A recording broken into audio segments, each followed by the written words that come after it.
In India, NEET Sunday is what you might call our version of Super Bowl Sunday. Only, instead of face paint and foam fingers, there are clipboard-wielding invigilators, anxious parents huddled outside exam centers, and lakhs of hopeful teenagers clutching transparent pouches filled with pens, admit cards, and dreams of a white coat.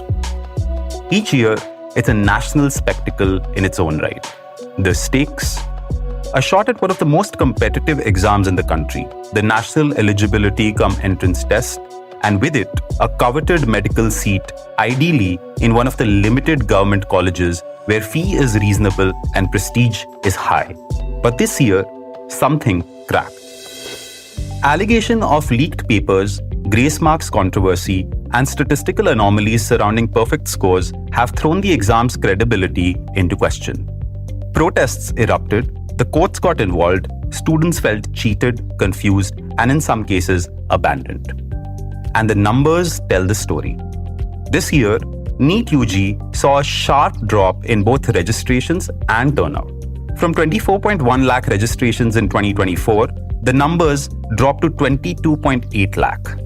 And of those, only 20.8 lakh students actually turned up to write the exam, marking the lowest attendance ever recorded at 91.4%. Which brings us to the question, where are the students who didn't show up going? When nearly 21 lakh students are vying for just 1.2 lakh seats and the system appears to falter even briefly, the fallout can be swift and dramatic. In today's episode, we ask, is the search for medical alternatives in foreign lands really yielding results? Are war-torn geographies like Russia and Ukraine viable long-term academic destinations or just desperate detours? And what role does the digital ecosystem play in shaping these life-altering choices? It's Thursday, the 8th of May. I'm your host, Neil Ghai, and you're listening to The Morning Brief.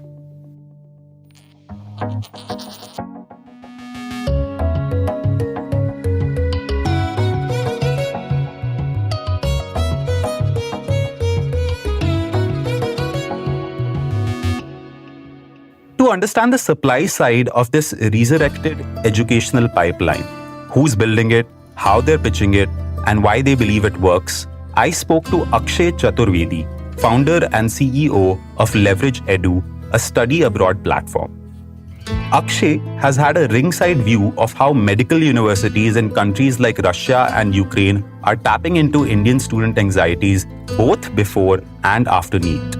From aggressive onboarding of university partners to tracking shifts in student behavior, he breaks down what's changing and what Indian families are being promised. Hi Akshay, welcome to the Morning Brief. Thanks, Neil. I've read so much of your work and it's an absolute pleasure to be here with you and doing this.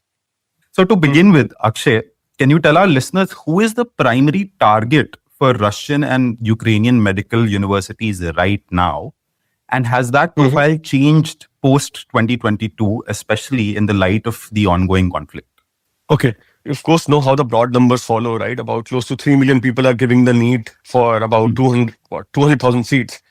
So the profile does not kind of really change. The universities know that there's a certain, that 201,000 kid to essentially the 1 millionth kid who could be adding a lot of value to universities in either Russia or Philippines or other parts of, say, Central Asia, etc. as well. So the profile hasn't changed as much. What has changed is that students have early access to what their results could look like, even when they haven't given the NEET. So the positioning has changed. Now they're not waiting for the NEET to get over, for the NEET results to come in and then say, okay, what are my other options? If they see that like they're not going to get into the government colleges, the private medical education in India is going to be super expensive, I might as well start looking at my plan B much early on, because we know that the other side is going to get like moving fast as well. So I think the timing has really changed, and that's why you see some of these differences in terms of NEET numbers too. That's a very interesting sort of an observation, Akshay. Can you give our listeners again an idea of what is the difference in cost when it comes to Indian private medical education compared to that might be on offer from Russia and Ukraine? So typically you're looking at private medical colleges who would go all the way up to start from like say 60, 70 lakhs for a few options and then go all the way up to like say over 1 crore for the entire thing. And the same thing when you look at Russia slash a bit of East Europe, you could kind of do your entire thing in like say $50,000, $60,000 at the very best, even when you have a couple of specializations being thrown in. So you're looking at, in comparison to like spending 80 to 1 crore, you're looking at doing the entire thing in like say less than half the cost, while getting a bunch of specializations that are kind of really going to help you as you move forward. So that price difference is very, very stark. So besides the price difference, what are some of the lesser known factors which are drawing Indian students towards these universities? Is it things like scholarship guarantees? Is it hybrid models or post-study options that are playing a role? I think when we look at medicine options outside India, we still kind of try to put them in that box of, hey, is it going to be cheaper? Is this college showing a large scholarship to you? I think we've moved beyond that, and it's been a while. And we have to kind of appreciate the ecosystem for what it kind of got to. I would say medical fraternity teaching in most of these universities now. These degrees are very well recognized in many parts of the world. These degrees also give you an authority to kind of go in and do many specializations. So say, for example, I want to do get into a specific area around cardiology. If I'm going through the India route, it will just probably take me 1 or 2 years more to kind of just find my way to that specialization. Whereas I can kind of cut short some of those years and directly jump to that, which means saving cost, but which essentially also means that I'm able to get to the workforce and be able to pursue something that I really like much ahead in life. So like say 2 years after my MBBS versus like 4 years or 5 years in India or somewhere else. And that is a big draw as well. That is a huge draw today. So you're basically saying that, you have the NEET and then you have the next. Instead of that, you'll basically go into a university, and then after that, a specialization will take far shorter time than it would in India. Far shorter time, and also it's increasingly well accepted in different parts of the world. So, so all of those things kind of draw into making it much more appealing to the student even on day one. I think over the past, there's a lot of information that has come in from the NEET companies, from other sources on the internet, which essentially let students understand with transparency the different choices they're making. And I think that's why they're able to kind of think much more openly than say 5 years back when everybody was kind of just holding for the one main exam and just maybe think of it as like a casino royale situation of sorts. So this leads me to my next question. When do you typically see a spike in inquiries for countries like Russia or Ukraine from students who have either appeared for NEET or are exploring an option B? And how has that changed over the years? Fantastic. Back in the day, like people would really want to do their government medical degree in India and would not even look at private universities in India before the NEET results come through. That cycle is now advancing very, very rapidly. And there is a huge segment of people, because you know that 90% people aren't going to essentially get into any kind of college in India, whether it is government or private. There's a huge category of people which essentially lines up at the university gate in Russia and says that, hey, if I'm coming in early, and the universities, by the way, recognize that as well. If you make a deposit of $10,000, I'm going to ensure that I throw in an internship. And that becomes very attractive for the student to say no to, especially if they can see in those mock exams, etc., that they're going to be the 1 millionth kid. So I think it's both sides, the students and their parents, as well as the universities, recognizing that moving up early in that decision cycle is going to benefit them very, very clearly. Akshay, where do you see the next pivot happening if the Russia-Ukraine conflict escalates or doesn't die down? Because, we follow the news cycle.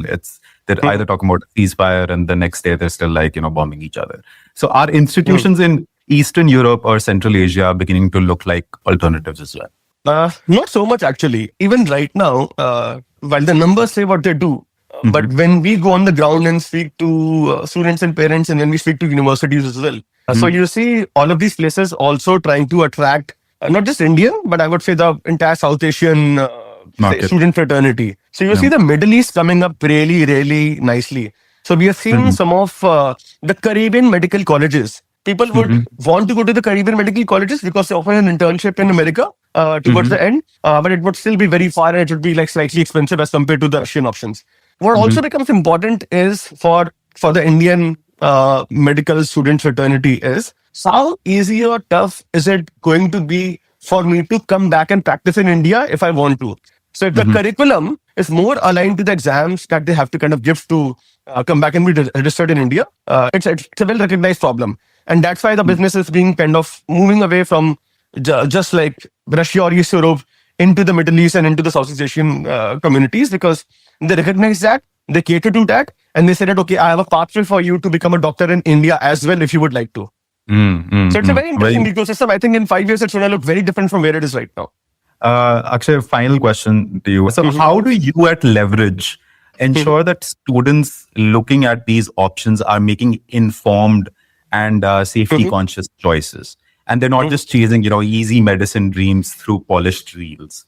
Fantastic question. They should not be chasing anything that is easy and anything was on a reel. They should be doing absolute thorough research.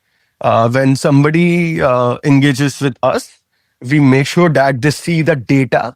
We make sure that they essentially see much more behind that, hey, cheaper and closer to home. I can come back and see my mommy, daddy, all of those things. We have had a colleague, by the way, who spent about 2-3 weeks in Russia, met every university, shook hands with every university, saw the facilities. Only then did we sign up these universities. And that's why I think a clear vetting and a clear recognition of who's right and who's not is extremely important.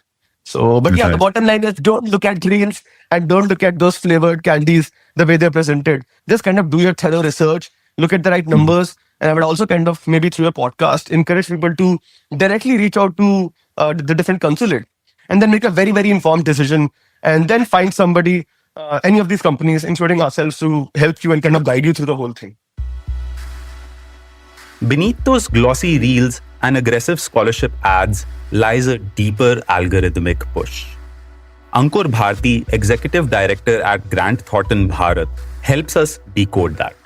From how content discovery works to why some students feel like they're being targeted online, Ankur explains the invisible digital levers that amplify this trend. Is this outreach predatory or just persuasive? And is the line between information and influence blurring too fast for students to catch up? Let's find out. Hi, Ankur. Welcome to the Morning Brief. Hi, Neil. Thank you for inviting me. And this sounds to be a very interesting topic. Of course, you can. You are an area expert, Ankur, after all. To begin with, can you tell us what kind of content architecture or keyword triggers are likely pushing these aggressive Instagram and YouTube ads to both NEET aspirants and those, who didn't do so well in NEET? So to say, repeat test takers. The traditional keywords which have been used forever to attract MBBS aspirants have been MBBS abroad.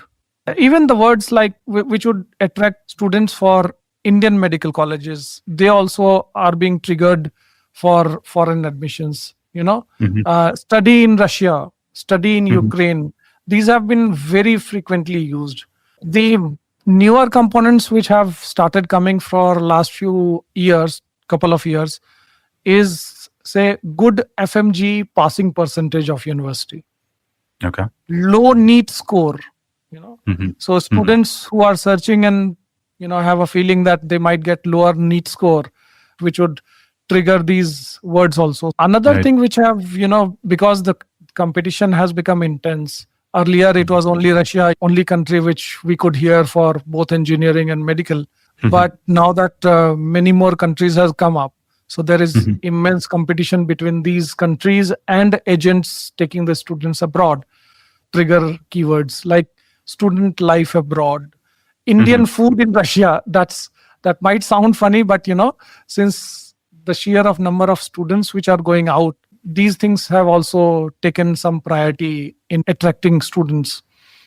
Another key thing which after this FMG passing percentage have been marketed well is the ranking of universities. This is just for my understanding, Ankur. What is FMG?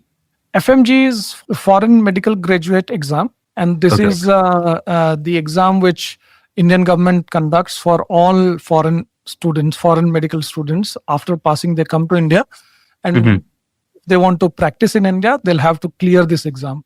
So, Ankur, if I were to ask you, who controls the narrative for students in this space, whether it's universities, agents, or social media algorithms, and how do you see that influencing decision-making for Indian students and parents? What would you say?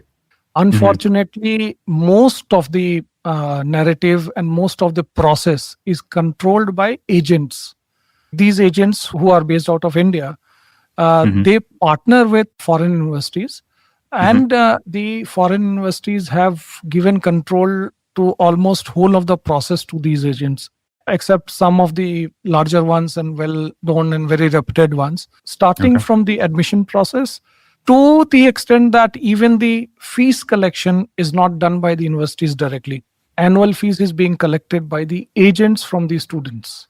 There have been many problems. Many students have come back with very sad stories where agents took their first year fees and never gave it to the college, and student had to stop their studies in between and come back.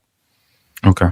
Right? Because they could not afford it. So the narrative, as you are asking, is controlled by agents largely. And how does this affect decision making on part of the students? Now, one very important aspect which is to be understood in the whole cycle is that most of the students come from tier 2, tier 3, tier 4 cities.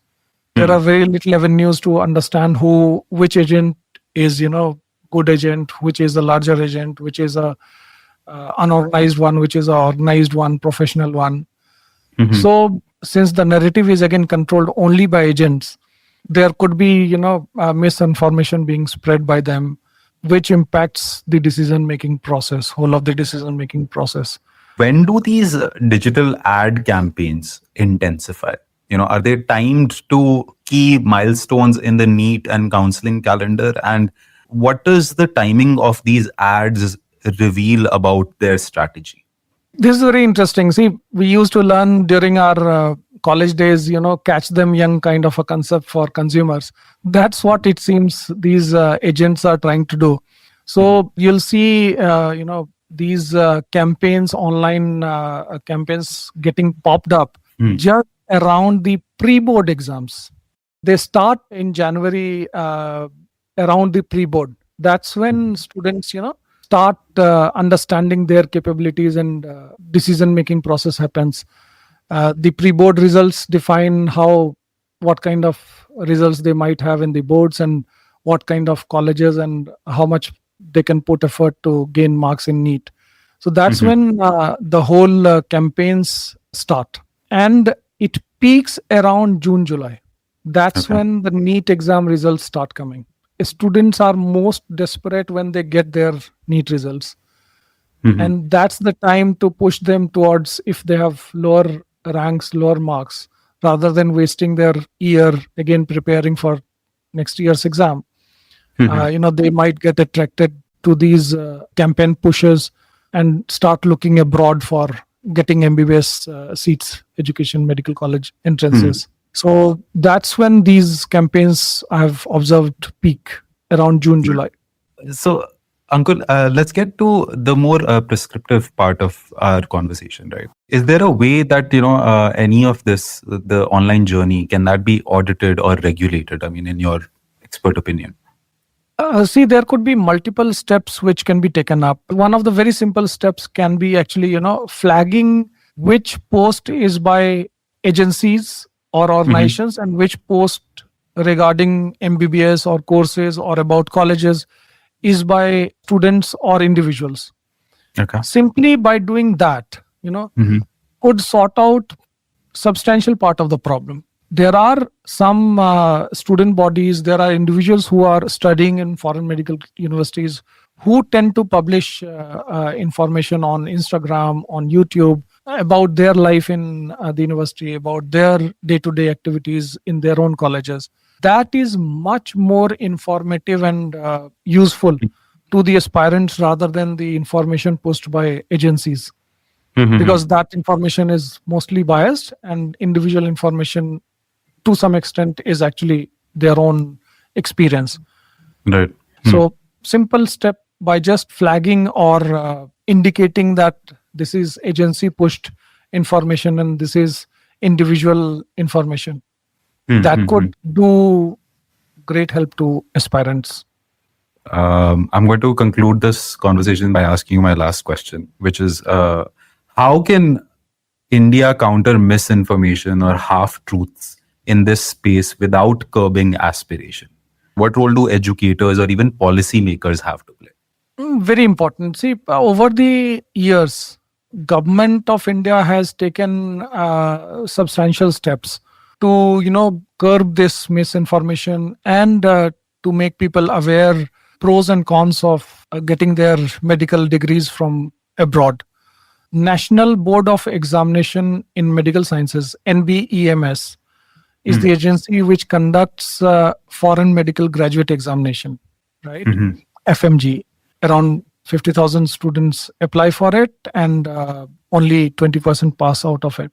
I was doing an analysis and I came across that Russia would have the highest passing percentage. That would be around 30%, 29.5% students passed from Russia, it seems, which is much higher than many other countries.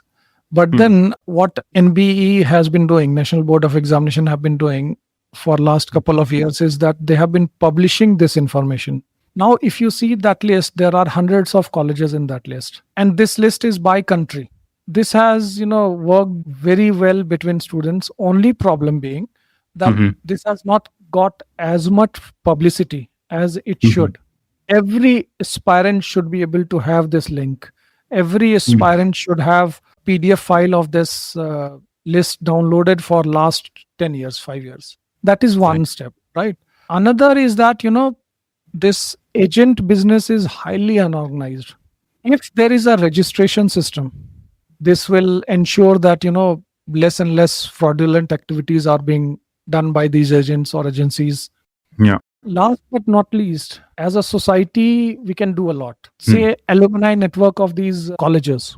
If they come across and they start putting things online more, even if possible in an organized fashion. Many of the very good colleges, we find that there are alumni networks and they do kind of a peer activity for these students, right? Even in India, IITs have their own, IIMs have their own. First point of contact for all the aspirants should somebody closer in their own town who have gone abroad and studied. As a society, we need to find a structure which help these aspirants. That would be, again, very important and good step. And media can play a very important role in doing that, getting people together. So yes, for thousands of Indian medical aspirants, the dream may have found new coordinates. From Noida to Novograd, from Odisha to Odessa. But for every ad that promises a white coat, there's a fine print that rarely makes the read. As Ankur Bharti pointed out, before a foreign-trained doctor can practice in India, they must clear the Foreign Medical Graduate Examination, a test designed to benchmark overseas degrees against Indian medical standards. The catch? Only 3 out of 10 students pass. Which brings us back to the question, is this just a cheaper, faster backdoor route to a medical career, or a costly detour that ends right where it began, with an exam? That's it for this episode of The Morning Brief. This episode was produced by Rajas Naik, sound design by Indraneel Bhattacharya, executive producers Arijit Barman and Anirban Chaudhary. We'll be back tomorrow with another story that matters. Until then, stay curious and choose wisely. This is Neil Ghai signing off.